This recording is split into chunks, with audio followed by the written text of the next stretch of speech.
We must stop blaming the North and the Southwest for our failure. In the Igbo, exclaimed.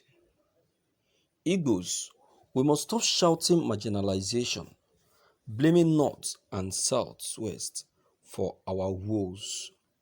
This is Obodoku Street in Onitsha, Anambra State. In this street, you will find banks, motor park, hotel, fire service station. It's been mockingly commissioned by civil society groups in Onitsha in this deplorable state to draw people's and government attention. I say kudos to them creating this awareness that it's time to hold our governors in Southeast accountable.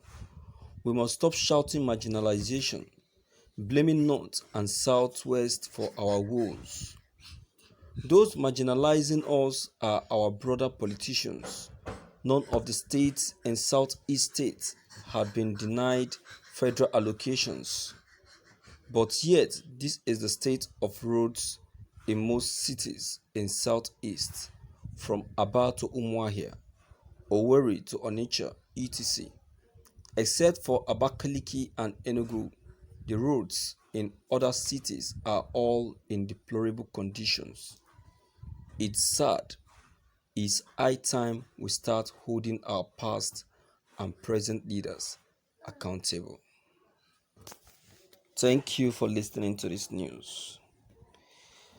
Yes, you can see that gradually we are getting to know the truth. Yes, though the Igbos are right, the main people behind the setbacks and backwardness of many Igbo community today, unlike some southeast states today, are the southeast governors. They are the main people that has been causing lots of setbacks for their brothers, after which the northern people takes over. You see that some southeast states today are backward economically and infrastructurally is as a result of the bad government, the bad governor. No southeast states will say that the federal government never gave them an allocation. Definitely they will be given one or two allocations, and when these allocations are given to them, they are expected to utilize it and use it for what they are meant for. But it will surprise you when I say that these governors haven't given these allocations, will make do with some parts of the fund given to them to take care of some locations, and keep the rest to themselves. And that is how they start their embezzlement. So the federal government do play their own role and their own part in terms of allocating funds to different states for to carry out one or two objectives, and putting one or two things in order. But because of the greediness of the Igbo leaders, they end up not being able to do what is expected of them. You understand? So my viewers, I would say that so much has been expected, but at the end of the day, they end up giving them a belated report. No wonder the southeast governors don't want to be against don't want to be against this administration, because to them They know that the federal government has actually played their own positive role. So why would they want to blame them for anything? Because they know that if they do, the federal government will come after them and question them, asking them of the allocation given to them.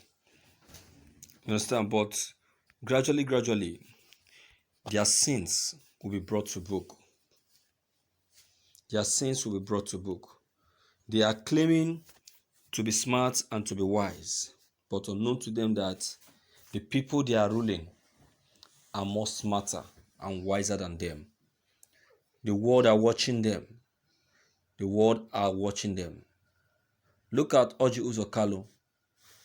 If if anyone tells him that even after how many years of being in office as a governor, after his retirement, who will tell him that the Nigerian government will later revisit his administration. See, I want to say something to our Nigerian politicians and Igbo leaders. Nigeria is not a country that you will rule and after embezzlement you will think that you'll be allowed to go scot-free. Nigeria is a very greedy and selfish country. So any leader that come into power, when he looks into the reserves account and see that nothing much is there, what do you think he does? He will start looking for the past leaders that he will want to probe, and that is what will now warrant remembering the leader that just completed the tenure before the taking over of the new one. So we start thinking of how to probe him and get some cash from him, and that is what actually affected Oji Uzokalo. You understand? So that is it. So whosoever that feels that as a president or as a governor he will eat his cake and have it has made a great mistake, because they will always come after him. They will always come after him.